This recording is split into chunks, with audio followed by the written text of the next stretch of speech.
Usted escucha Enfoque Financiero con Alicia Salgado en Estéreo Vida 90.5 FM.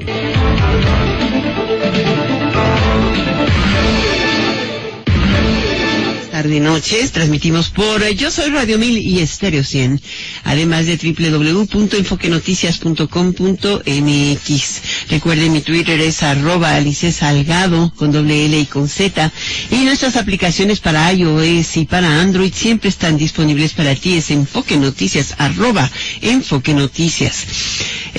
Vamos a darle, si te parece, claridad a la información en este momento, porque es hora de entrar a fondo en el análisis de las notas del día.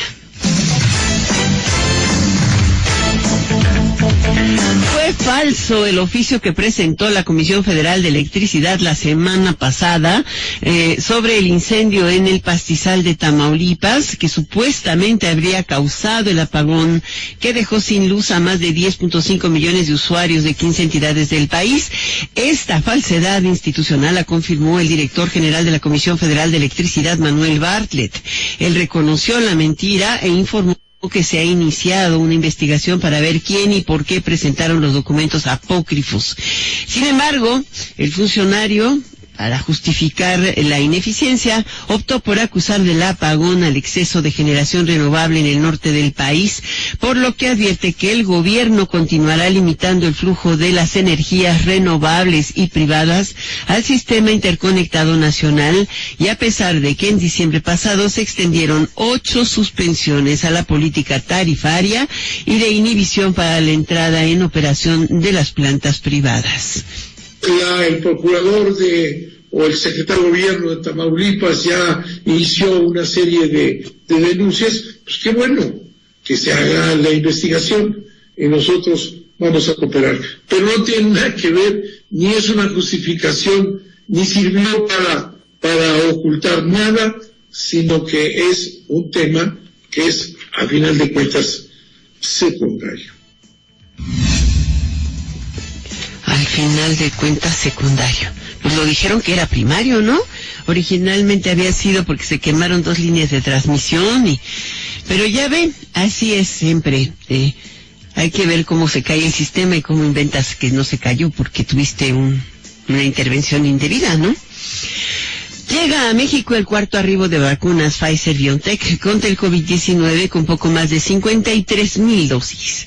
44,850 de esas dosis llegaron a la Ciudad de México y 8,755 al aeropuerto de Monterrey para ser trasladadas desde ahí a Saltillo, Coahuila. El secretario de Salud, Jorge Alcocer, expuso que el avance en la aplicación de la vacuna de Pfizer es del 82% en la capital y las entidades federativas. Escuchemos. Se han recibido 53,625 dosis de la vacuna Pfizer, de las que han sido aplicadas hasta ayer a las 4 de la tarde, 43,960. Es decir, llevamos un avance del 82%. Así, se han vacunado profesionistas de la salud en la Ciudad de México, en los estados de Coahuila, Nuevo León, Estado de México y Querétaro. Bueno, de hecho, hoy en la mañana el primer mandatario, el presidente López Obrador, detalló que el próximo martes van a comenzar a arribar lotes semanales de 436,800 vacunas para que sean distribuidas en todo el país, y también detalló que se ha ido integrando una especie de ejército vacunador de 10,000 personas que están siendo capacitadas y que serán las que apliquen la vacuna a lo largo y ancho del país, en todos los 32 estados de la República. Recordemos que hasta ayer la pandemia de COVID-19 ha dejado en nuestro país 1.4, casi 1.5 millones de casos de contagios y cerca de 128,000 muertes en México, por lo que el acceso lo más rápido posible a la vacuna para inmunizar masivamente a la sociedad, a los mexicanos, son más de 120 millones, casi 130 millones de mexicanos. Se espera que pueda lograrse en su gran mayoría este año y un poco hasta marzo del 2022, ya para la población más joven. De vacunar antes de que termine marzo, a finales de este mes, a todos los adultos mayores del país. Estamos trabajando con ese propósito, organizándonos. Ya inició el Plan Nacional de Vacunación, los preparativos, la integración de brigadas de vacunación para ir hasta las comunidades más apartadas de México. Ya estamos trabajando en ese plan, pero vamos a depender de la disponibilidad de las vacunas. Depender de la disponibilidad, sí que no es cosa nada más de México, sino en general del mundo. Hay una competencia, hay una demanda global, evidentemente, por dichas vacunas. Hoy, crece esa demanda por la adquisición de vacunas en el sector privado y también en algunos gobiernos de los estados. Por cierto, los gobernadores de la Alianza Federalista demandaron al gobierno federal una estrategia de vacunación contra COVID-19 que incluya a todos los actores públicos y privados, y exigieron al presidente López Obrador que haya una distribución equitativa entre entidades donde existe una mayor saturación de casos. De hecho, el presidente también en la mañanera señaló que no se opone a que los gobiernos estatales puedan adquirir por su lado vacuna contra el COVID-19 y que, bueno, si lo quieren hacer así, presenten su solicitud ante la COFEPRIS, aunque hasta el momento la administración, o sea, el gobierno, no cuenta con información de que alguna farmacéutica esté haciendo este tipo de acuerdos con gobiernos estatales. Recordemos los que nos decía ayer Javier Tello, justamente el especialista en este tema, de que las vacunas han sido autorizadas en el mundo bajo una condición de emergencia, de tal manera que no pueden comercializarse, o sea, no lo puede adquirir el sector privado. Y lo que sí se puede hacer es una muy buena combinación en la estrategia de distribución y vacunación que puede partir del propio sector público. Y en otras noticias, hoy en el plano energético, México acordó con la OPEP Plus, la Organización de Países Exportadores de Petróleo, más las 10 naciones independientes, entre las que se encuentra México, que son productoras de energía, el mantener la cuota de producción de crudo. Así lo informó la secretaria de Energía, Rocío Nale, o sea, no incrementar la producción. El año pasado nuestro país acordó con la OPEP Plus recortar su producción en 100,000 barriles de petróleo al día para quedar en 1.7 millones de barriles diarios. Sin embargo, al final del año, pues cuando mucho llegó a 1.5 millones de barriles, en gran parte por la caída en la demanda interna. Legisladores de oposición exigieron al subsecretario de Salud, Hugo López-Gatell, reconocer públicamente que fue una irresponsabilidad violar la política oficial de quedarse en casa y vacacionar en plena pandemia, además de presentar su renuncia por mostrar poca empatía con la población y por su incongruencia. Bueno, es una llamada a misa más, ¿no? Él no va a renunciar, a menos que el presidente se la pida, y el presidente lo justifica siempre. El presidente López Obrador pidió a las autoridades educativas de Campeche que reinicien las clases presenciales en la entidad. El mandatario aseguró que en Chiapas, el único otro estado junto con Campeche en semáforo verde, algunas comunidades ya retomaron las clases en instalaciones educativas.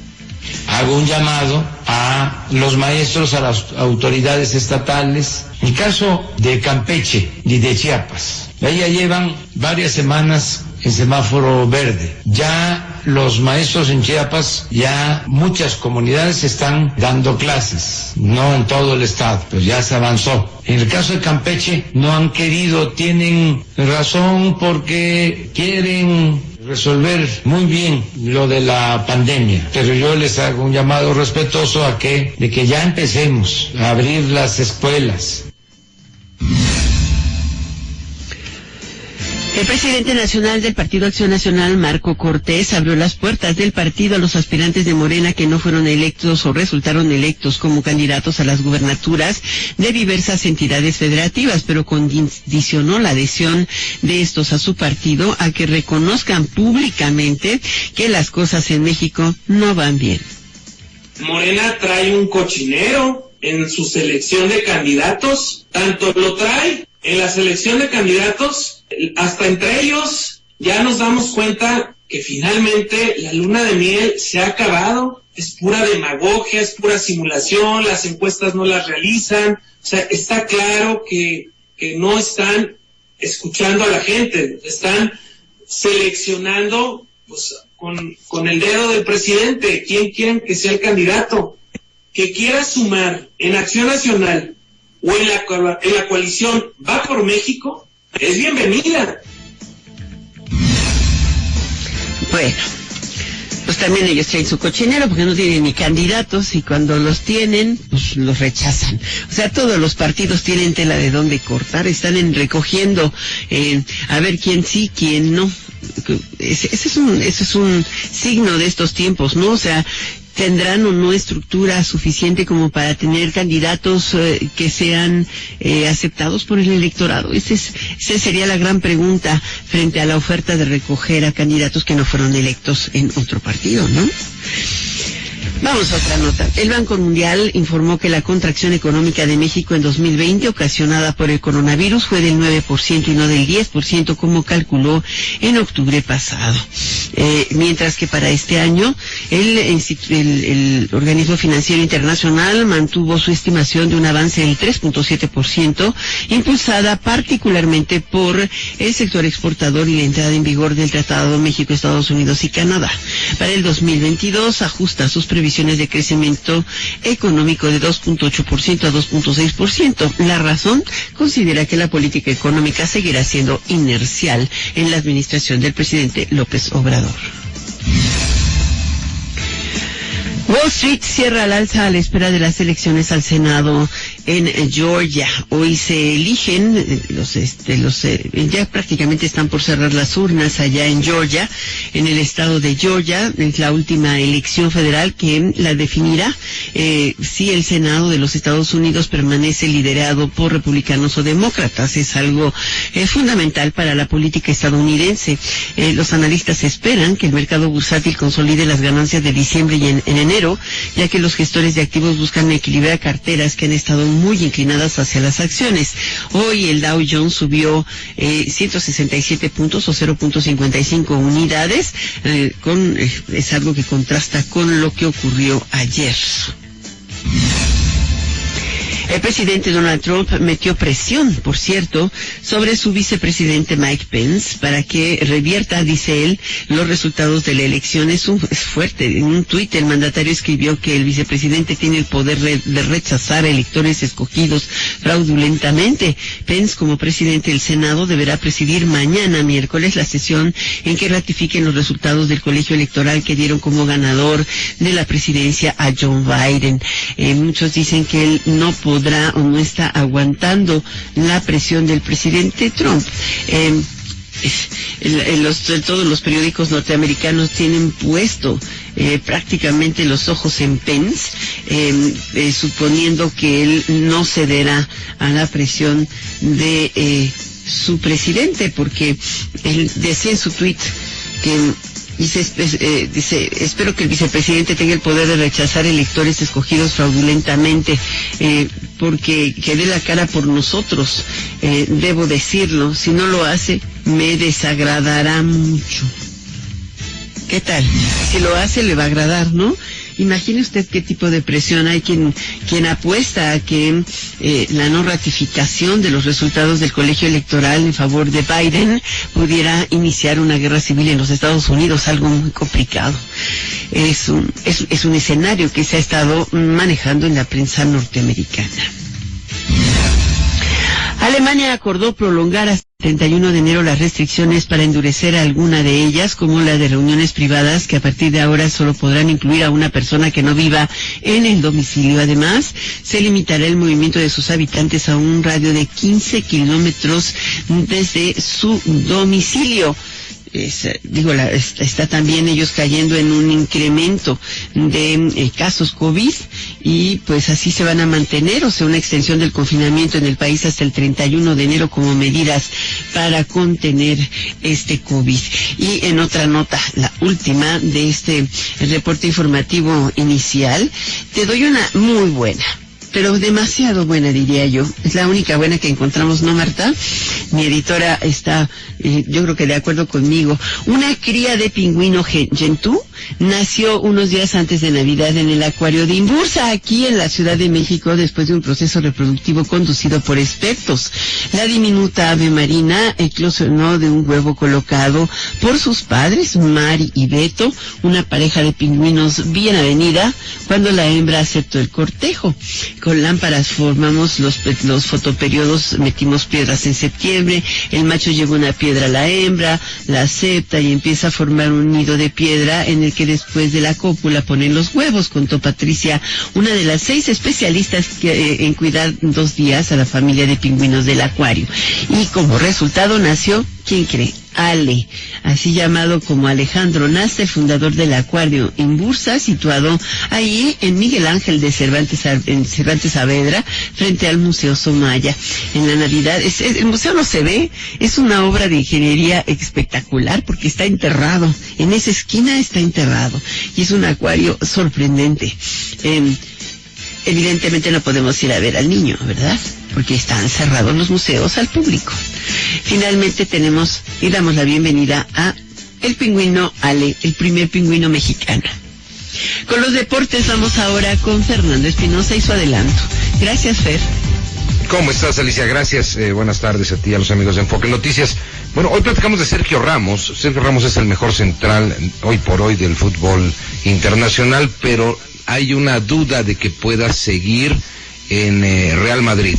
Y tiene que ver con lo que le pagan al año y tiene que ver con su edad, con sus 34 años, pero ya hay una aproximación con el PSG, lo vamos a platicar. Julio Furch, vaya qué mala suerte para el Atlas de Guadalajara. Julio Furch hoy en un partido de Atlas preparatorio frente a Leones Negros se fracturó el tobillo y era pues la flamante contratación para el próximo torneo, después de que la afición ya pide de más de 60 años que consigan algo por piedad del Atlas de Guadalajara. Y hoy sale Jaime Ordiales, director deportivo de Cruz Azul, a decir no es cierto. Lo que dice Hugo de que le queríamos pagar el 50% de lo que él pedía es una mentira. Sí, es menos, pero no es el 50% como lo comenta Hugo Sánchez Márquez, que se queda sin ser el técnico de Cruz Azul, y ese lugar es de Juan Reynoso. De esto más platicamos al ratito. Alicia, muchas gracias, muy buenas tardes. Muy buenas tardes, Fer, hasta el ratito. Con gusto. Vamos a un corte, ¿te parece? Perdón, no. Hoy es el 89 aniversario del nacimiento de Humberto Eco. ¿Qué libro has leído de Humberto Eco que te haya dejado un gran impacto? Yo varios, incluyendo las crónicas periodísticas, pero uno en particular, yo también hablo de La Rosa, sigue siendo uno de mis favoritos. De esto y más vamos a hablar contigo, Isaí Morales. ¿Cómo estás, Alicia? Buenas noches, ¿cómo estás? Muy bien, ¿y tú? Todo bien, muchísimas gracias. Pues sí, fíjate que un día como hoy, pero de 1932, nació en Italia Humberto Eco, quien fue un semiólogo, historiador, filósofo y escritor. Creo que te debes despegar un poco de tu bocina. ¿Estoy muy pegado? Sí, se oye un poco. Ahora sí ya, mejor. Muy bien. Perfecto. Sí, les estaba comentando, Alice, que en 1932 nació en Italia Humberto Eco, que bueno, ha sido un gran semiólogo, historiador, filósofo y autor de numerosos ensayos sobre semiótica, estética, historia medieval, lingüística y filosofía, así como pues de muchas novelas, y entre ellas la que acabas de mencionar, El nombre de la rosa. Y fíjate que durante los últimos... Y número 0, lo leí hace poco, me lo regalaron, debe ser como de 2015, 2016, ¿no? No, ya... Número 0 es un periódico así que se empieza como número 0. Sí, apenas estaba viendo ese libro y lo estaban presentando. Me metí a investigar y apenas lo estaban presentando justamente. No, es del 2015. Antes de que muriera, ¿cierto? Uh-huh. Y fíjate que durante los últimos años de su vida fue un duro crítico contra el Internet, y llegó a decir en una entrevista que el gran drama de este nuevo medio era que había promovido al tonto del pueblo al nivel del portador de la verdad. Y también criticó a los medios de comunicación actuales, al decir que han generado una invasión de imbéciles que le dan el derecho de hablar a legiones de idiotas que antes hablaban solo en un bar. Entonces, pues hay que recordar a este escritor italiano que pues también fue un crítico de la realidad que ahorita pues tenemos y vivimos, ¿no? Pues sí, él escribía en el Corriere di la Sera a veces, y yo me acuerdo que en algún momento me tocó estaba en Italia haciendo una cobertura periodística, y en aquel momento me tocó ir a una de sus exposiciones, y él hablaba, no solamente era un feroz defensor de la libertad de expresión, pero también cuestionaba muy severamente el surgimiento de periódicos o páginas que podían surgir simplemente con la idea de alguien de extorsionar a los poderes establecidos, públicos o privados. Claro. Y en función de ello, la intención era intimidar, y lo lograba con poquitos periodistas contratados, ¿no? O disque periodistas contratados, casi siempre expulsados de otros periódicos. Y de ahí que era como esto del fascismo periodístico, ¿no? Y criticaba muy fuertemente a Berlusconi, me acuerdo aquella ocasión. En fin, fue un honor en algún momento escuchar a Umberto Eco. Imagínate. Gracias por recordárnoslo hoy. Gracias, Alicia. Hasta luego, hasta ratito, Isaí. Nos escuchamos más tarde, gracias.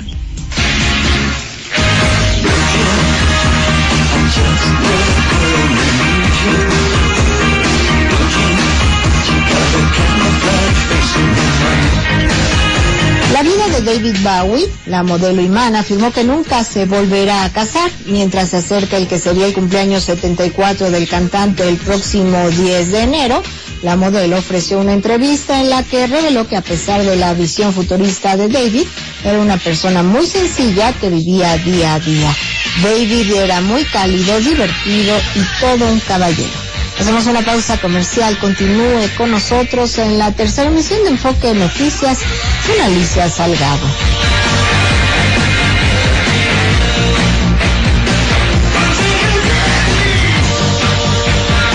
Ya inició el proceso electoral.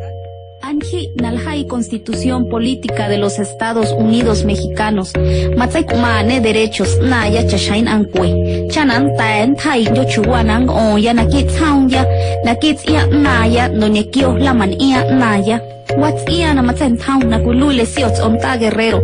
Mach nats ia cuentan ankwe.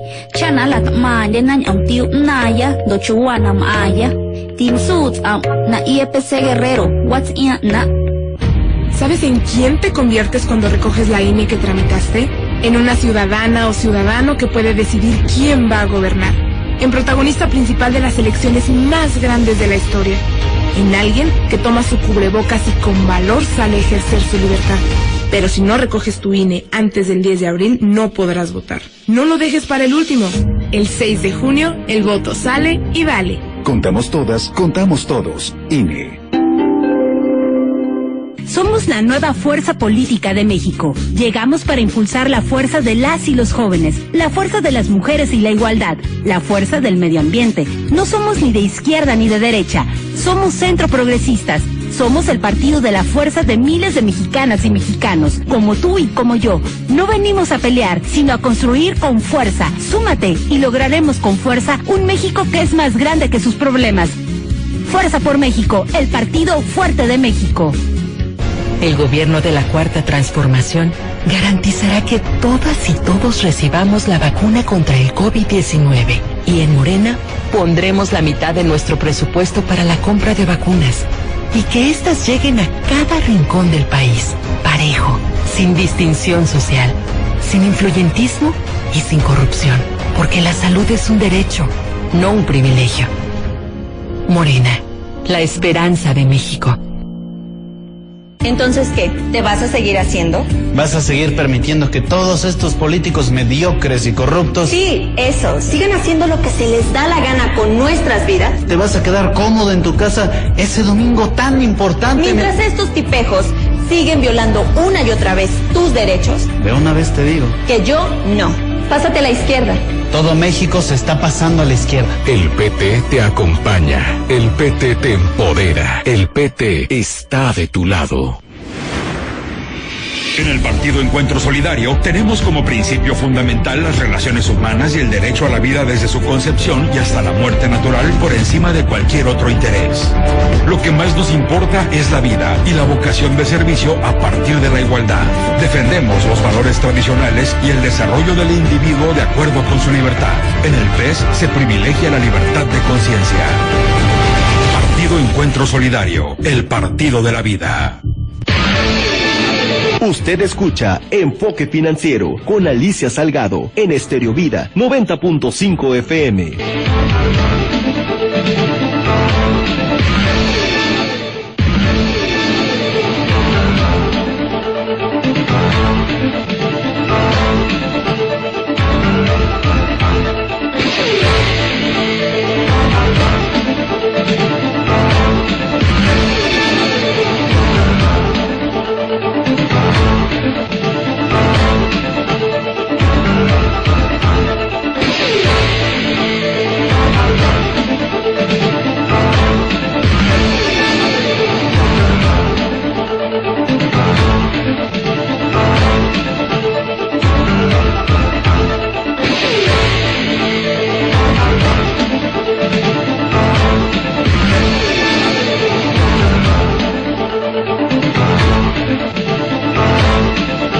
Enfoque Noticias.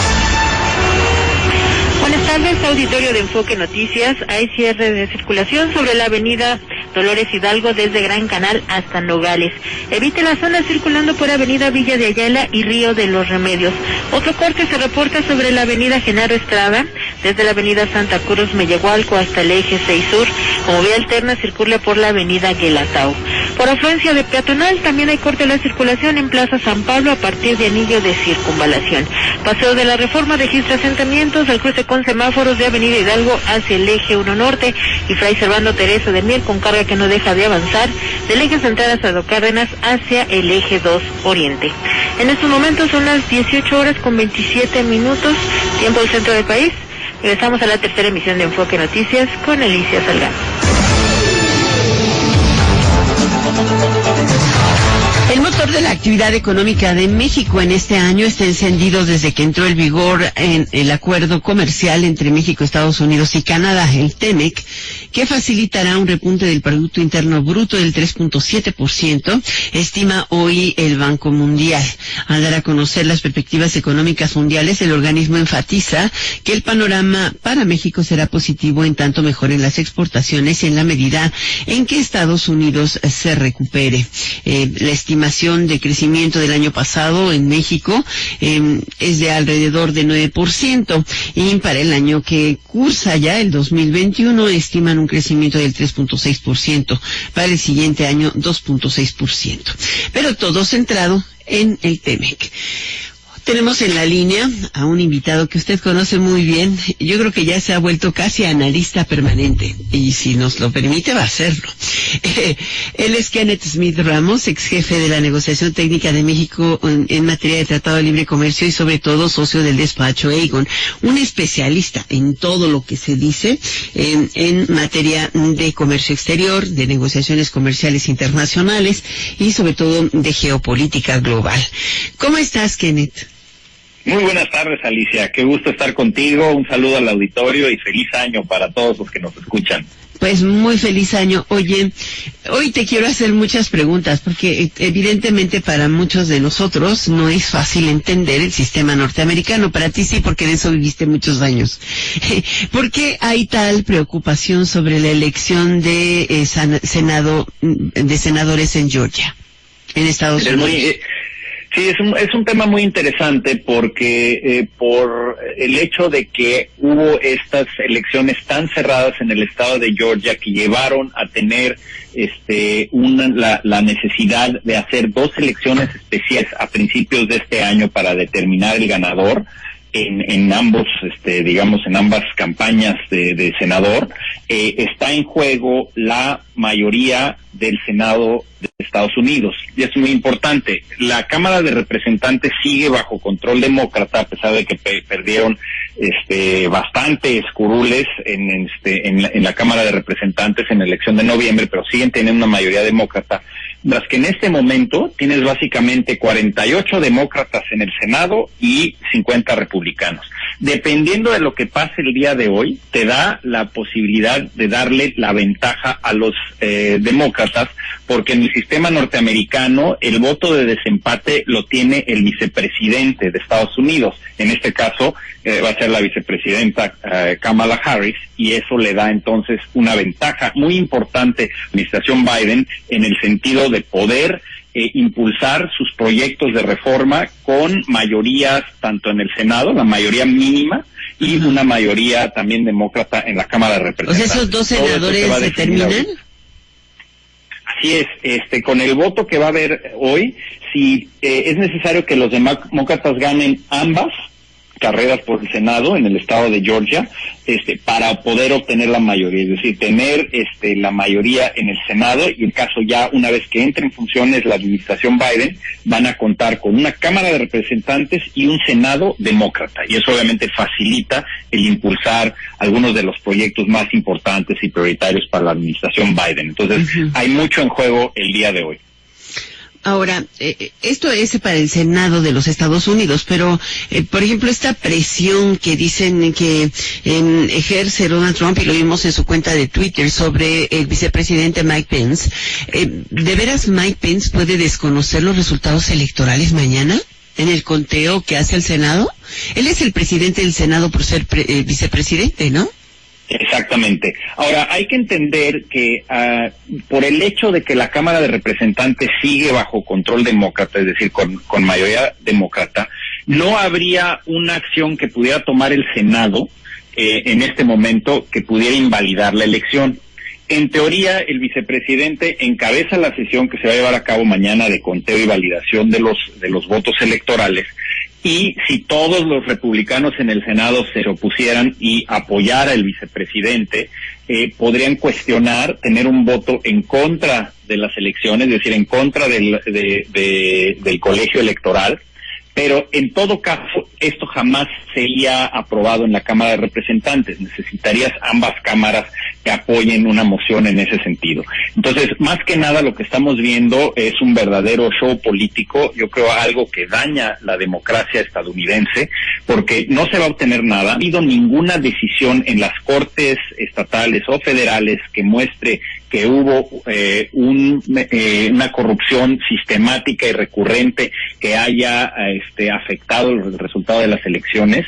Múltiples demandas por parte de Trump y sus abogados han sido rechazadas en las Cortes de Estados Unidos, por lo tanto no hay evidencia que pudiera soportar.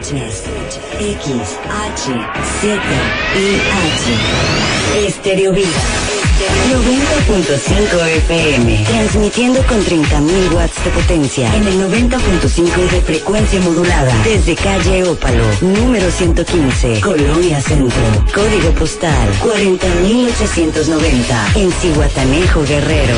Estéreo Vida 90.5 FM, somos Costa Grande. Ya dejar morir esta insistencia de que hubo fraude. Entonces, va a haber turbulencia. Va a ser interesante ver cuál es el enfoque que da el vicepresidente Pence en un rally en Georgia que llevó a cabo Trump el día de ayer. De alguna manera puso la lupa sobre Pence y le dijo al público que estaba ahí, pues espero que me apoye Pence, porque si no, ya no lo voy a querer tanto como lo quiero hoy en día. Entonces, en realidad es una situación muy difícil en Estados Unidos. No hay posibilidades de que se revierta la elección, esto hay que entenderlo, pero sí puede haber un daño sistémico en el que el hecho de que un cierto número de senadores validen esta teoría falsa a todas luces de que hubo fraude, cómo puede afectar al electorado y a la confianza en el sistema democrático de Estados Unidos. Esos son problemas que se van a ir dando a mediano y más a largo plazo, pero mañana podemos esperar un gran show en el Senado de Estados Unidos. Pero, a ver, ¿por qué hay voces, inclusive periodísticas, que hablan de una posible guerra civil fraguada en Georgia o con esta posibilidad del recuento de Pence? Mira, más que nada yo lo que creo, si tú te das cuenta cuáles son los estados donde hubo mayor controversia según Trump, es decir, donde se dieron fraudes, se enfocó en Pensilvania, sobre todo en la zona de Filadelfia, mayormente con una población afroamericana, y en Michigan, en la zona de Detroit, la zona metropolitana de Detroit, donde también hay una población mayoritariamente afroamericana, y en Atlanta, en Georgia. O sea, en esos 3 estados quedaron la gran mayoría de las demandas que presentó el equipo de abogados de Trump, y muchos analistas demócratas lo interpretan como una posición abiertamente racista. Es decir, fue en las ciudades, fueron los afroamericanos los que hicieron trampa y se coludieron los funcionarios electorales demócratas. Repito, no existe ninguna evidencia en ese sentido, pero sí ha generado turbulencia. Afortunadamente, desde la elección en noviembre hasta ahora no hemos visto abiertamente violencia por parte de gente que apoya a Trump y que cuestione los resultados, y es lo importante de estadounidenses que apoyan esta teoría de que hubo fraude.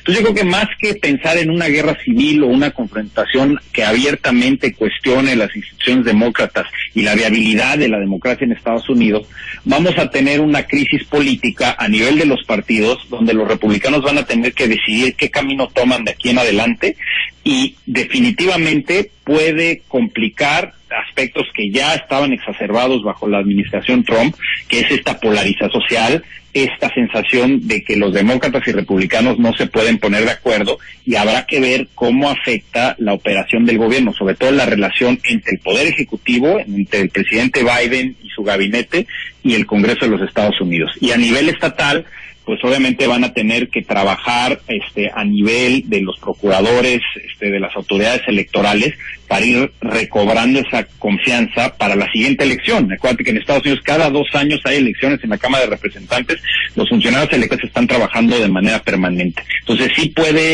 hay un alto grado de incertidumbre en ese momento respecto a la viabilidad a largo plazo del sistema que tiene hoy en día electoral Estados Unidos. Hay muchos cuestionamientos de si el colegio electoral funciona, si es un mecanismo arcaico, los mecanismos que se utilizan, que son diferentes en estado por estado, de cómo se contabilizan los votos, cómo se permiten los votos por correo o con anticipación. Entonces hay muchas preguntas que están llegando, yo creo, a un punto donde sí se tiene que analizar en serio, a llevar a cabo una renovación de la manera en que se eligen los diputados, senadores y el propio presidente en Estados Unidos. Ahora, lo que te entiendo es que constitucionalmente Pence no tiene ningún poder como para echar abajo una elección. O sea, es simplemente un maestro de ceremonias de esta ceremonia de declaración de ganador, ¿no? Y normalmente es correcto, o sea, él por sí mismo no puede cancelar la elección. El problema es que normalmente sí, en efecto, se trata de un acto protocolario donde se ratifica después de que haya habido un reconocimiento al candidato que perdió, muchas veces como sucedió con Trump y con el presidente Obama cuando ganó Trump, inclusive una reunión entre el presidente saliente y el que perdió, y un consenso a nivel nacional de que ya hay un resultado de la elección y estamos simplemente tomando el paso administrativo para que ya entre la nueva administración.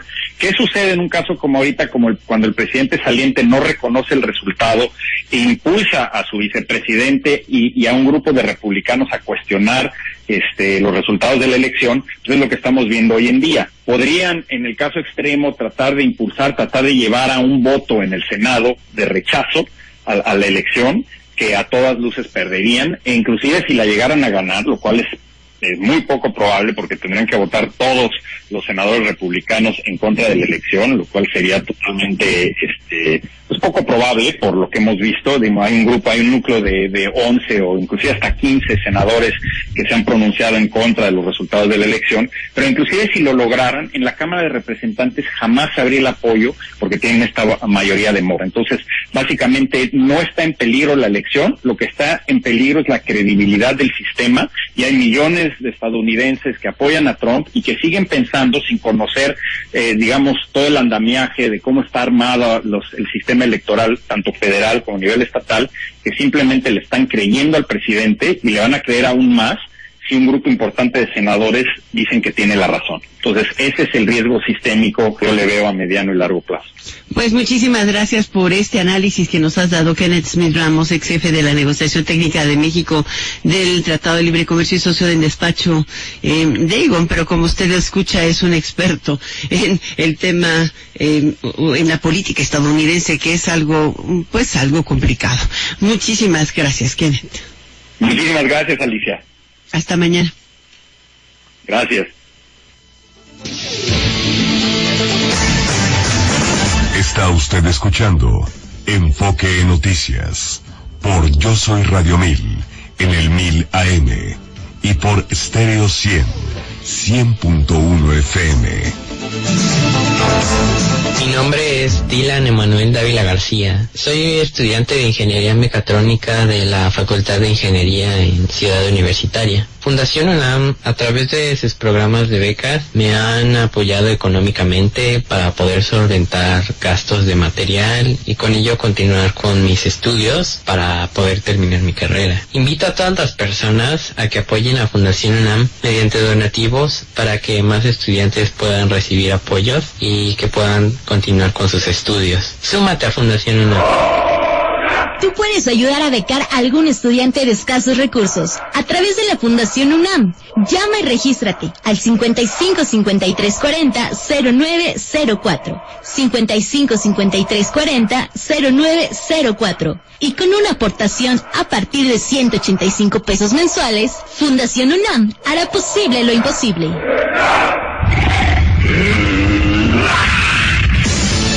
Ahora el clima en Enfoque Noticias, para poner las cosas en claro. Para esta noche se esperan lluvias fuertes en Veracruz y Oaxaca, esto por la presencia del Frente Frío número 24. Las precipitaciones se van a extender para los estados de Puebla, Chiapas, Tabasco y Quintana Roo. Sin embargo, este frente dejará de afectar al país la madrugada del miércoles. Sin embargo, uno nuevo, el 25, se va a desplazar sobre el norte y noreste del país, provocando chubascos en el noreste, oriente y sureste del territorio nacional, mientras que la masa de aire frío que lo impulsa originará fuertes lluvias y rachas de viento con posibles tolvaneras sobre el norte y noreste. Se esperan temperaturas mínimas para la madrugada del jueves de -5 a 0 grados en zonas montañosas de San Luis Potosí, Zacatecas, Aguascalientes, Guanajuato, Michoacán, el Estado de México, Puebla y Tlaxcala. Son las 18:42, tiempo del centro del país. Regresamos a la tercera emisión de Enfoque Noticias con Alicia Salgado.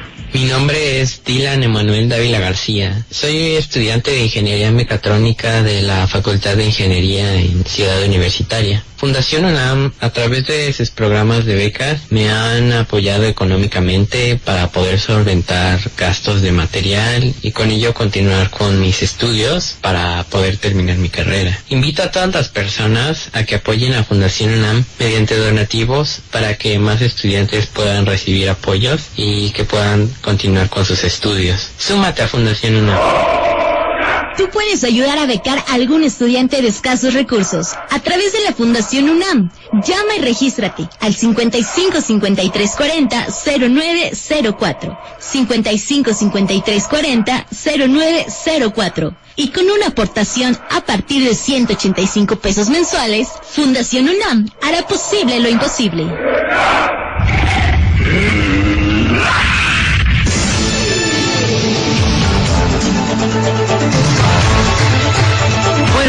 Nos da muchísimo gusto recibir en estos micrófonos a la doctora Estefanía de la Paz Nicolau, consultora externa en materia de regulación de medicamentos para la industria farmacéutica.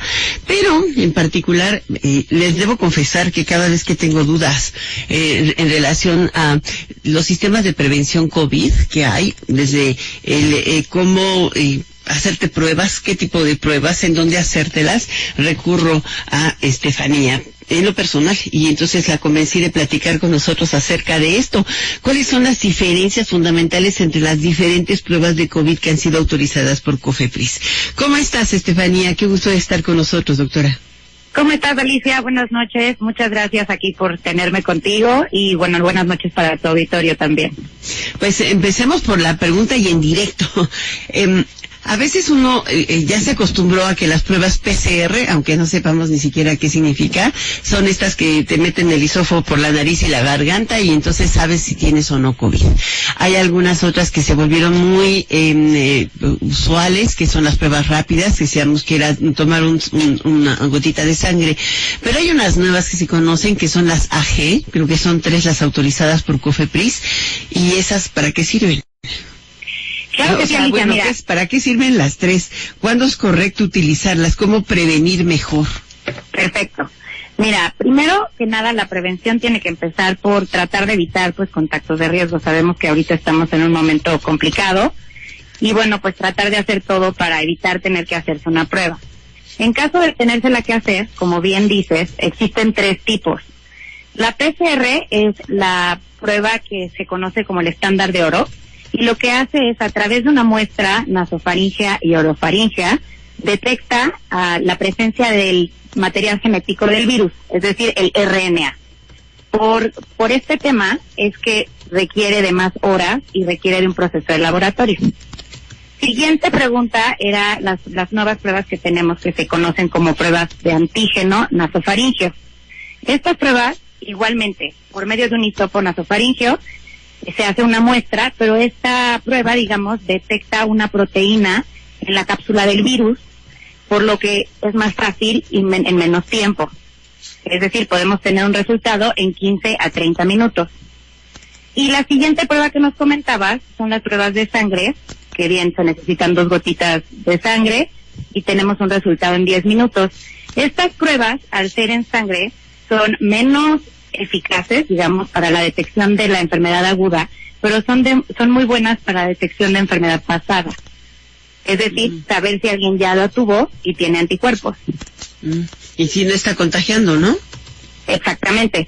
Entonces, digamos que en términos... O sea, si alguien, por ejemplo, asintomático, de pronto le hacen el examen y tiene... ¿tendría que hacer qué? ¿Prueba COVID o prueba AG? Bueno, digamos que si es alguien PCR o prueba AG. Ajá. Si es alguien asintomático y tiene una prueba digamos que se hace de manera casual, una prueba de sangre, ¿no?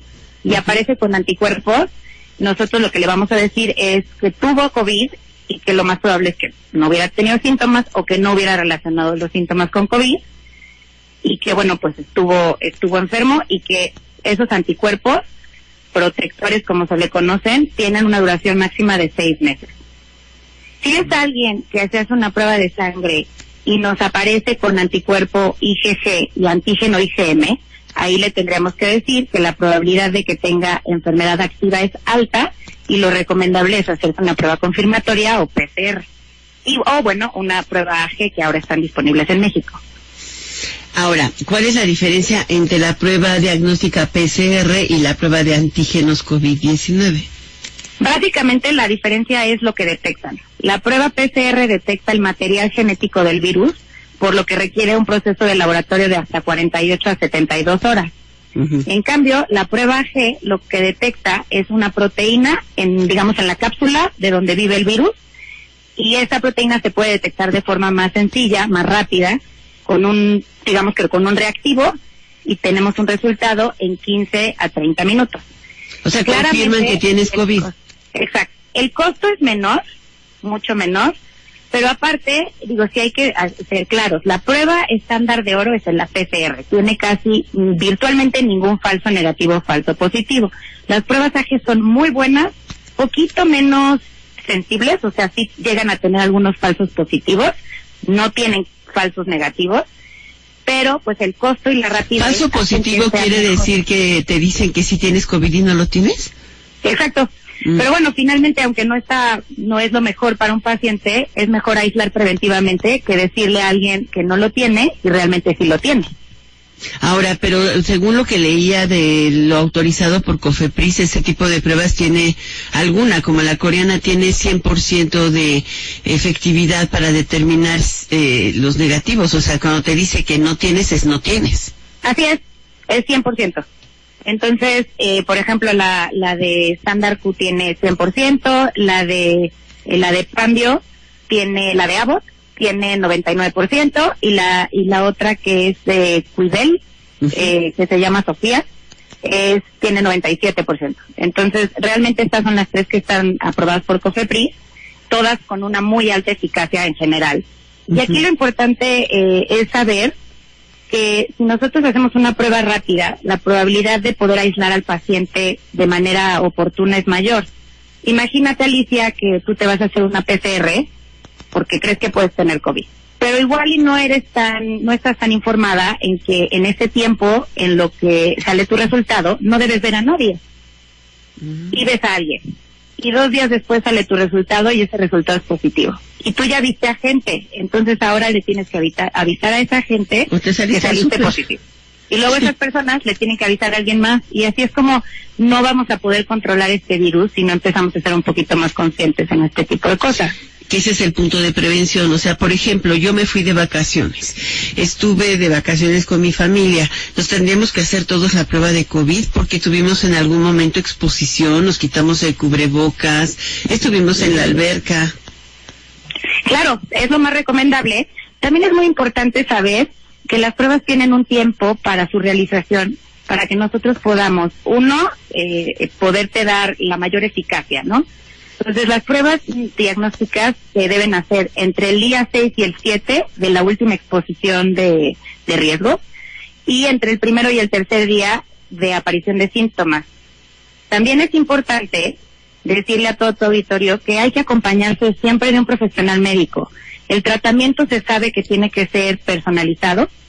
Hay medicamentos que pueden ser mejores para unas personas que para otras. Hay gente que puede ser alérgica a ciertos medicamentos y entonces tener peores resultados que no haber tomado nada. Pero más que nada, es muy, muy importante que nosotros estemos acompañados por un profesional de la salud, ya que las pruebas, al no ser el 100%, siempre se tiene que tener una clínica detrás. Entonces, por ejemplo, si alguien nos dice a nosotros que perdió el olfato y perdió el gusto y la prueba sale negativa, como profesionales de la salud, nuestra responsabilidad es pedirles que se aíslen, que se esperen otros días más, unos 3, 4 días más, y se vuelvan a hacer la prueba. Porque finalmente esos son síntomas muy claros de COVID. Ok, ahora lo importante es que no las compres en el mercado negro, ¿no? O sea, y te las ofrecen en los WhatsApps. Tengo pruebas rápidas, o sea, que te lo aplique un profesional.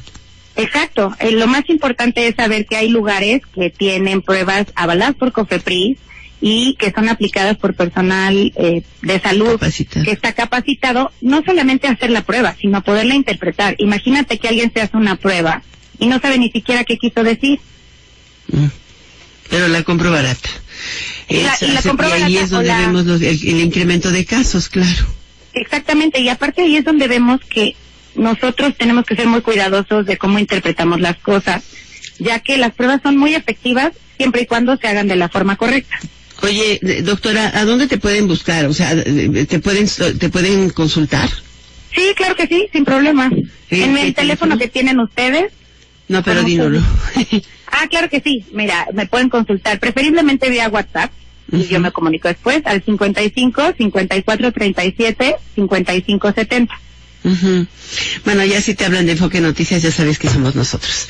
Claro que sí, muchísimas gracias, Alicia. No, al contrario, gracias por contarnos de esto, porque la verdad es que en la medida en que tenemos conocimiento pleno, actuamos de manera correcta. Yo lo que sugiero es que no compres pruebas rápidas en ningún WhatsApp. Busca un profesional que te las aplique y utiliza estas AG, que son nuevas y que tienen un alto grado de confianza. Muchísimas gracias, Estefanía. Muchísimas gracias a ti, Alicia, y que tengas una excelente noche y un muy buen inicio de año. Gracias, doctora Estefanía de la Paz Nicolau. Gracias. Oye, te quiero comentar que la Cámara de Diputados informó que el 90% de los legisladores, de los 500 que hay, buscará reelegirse en el próximo proceso electoral.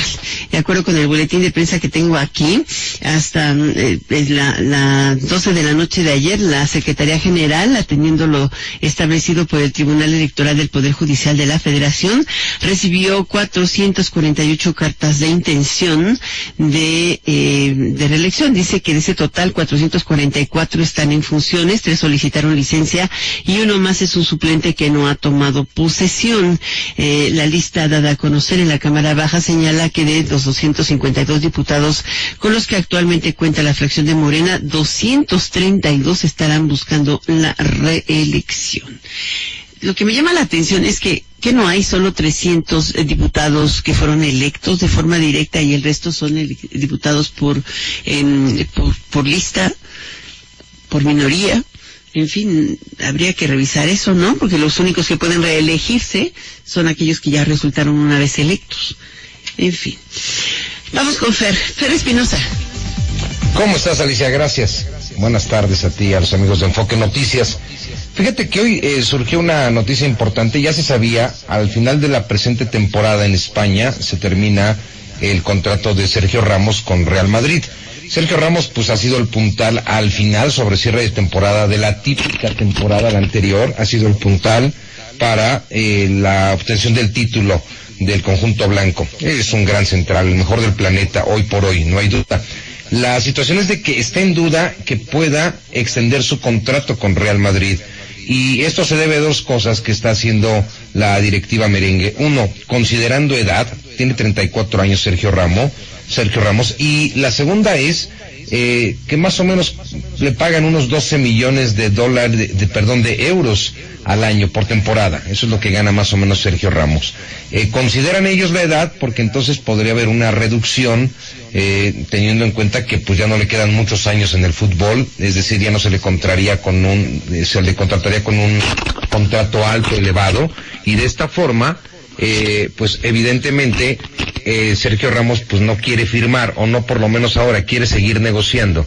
La condición para Sergio Ramos, que es muy interesante, es que pues con su calidad se abren muchas ofertas, y la más concreta puede ser la del PSG, que ya dirige ahora Mauricio Pochettino, el argentino, y que mira, pues llegaría un equipo que quiere la Champions. Esa es la meta del PSG, ni siquiera es tanto la Liga, que la van a conquistar, sino la Champions.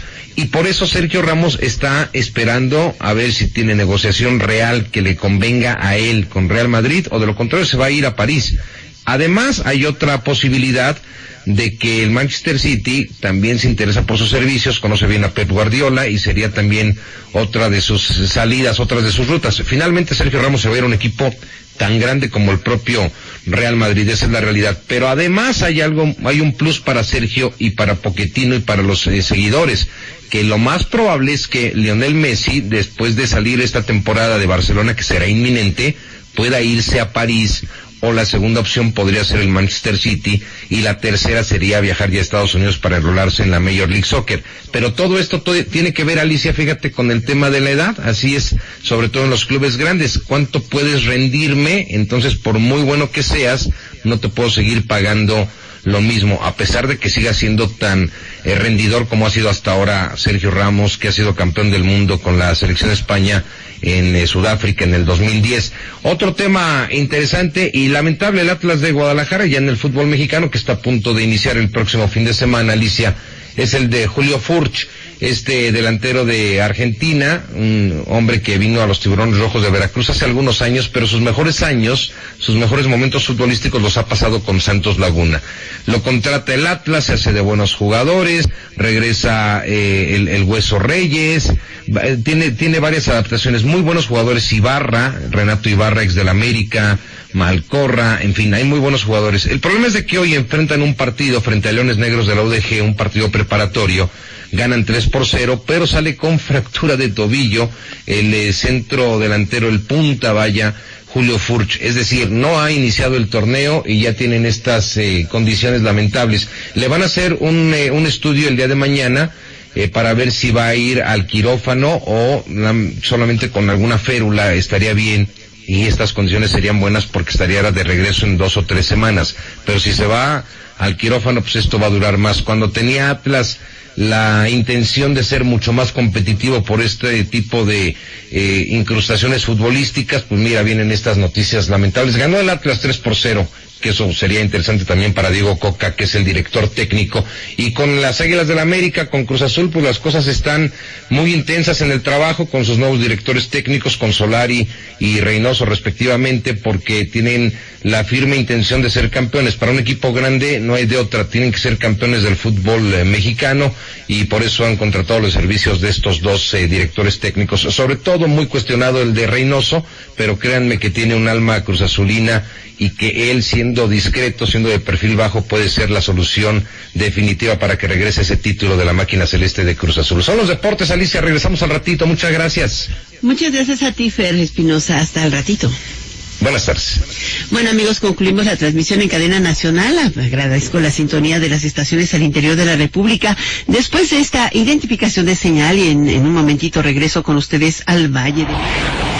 Escucha X, H, Z, I, H, Estéreo Vida. FM, transmitiendo con 30.000 watts de potencia en el 90.5 de frecuencia modulada desde calle Ópalo, número 115, Colonia Centro, código postal 40.890, en Zihuatanejo, Guerrero. Estéreo Vida, 90.5 FM. Somos Costa Grande.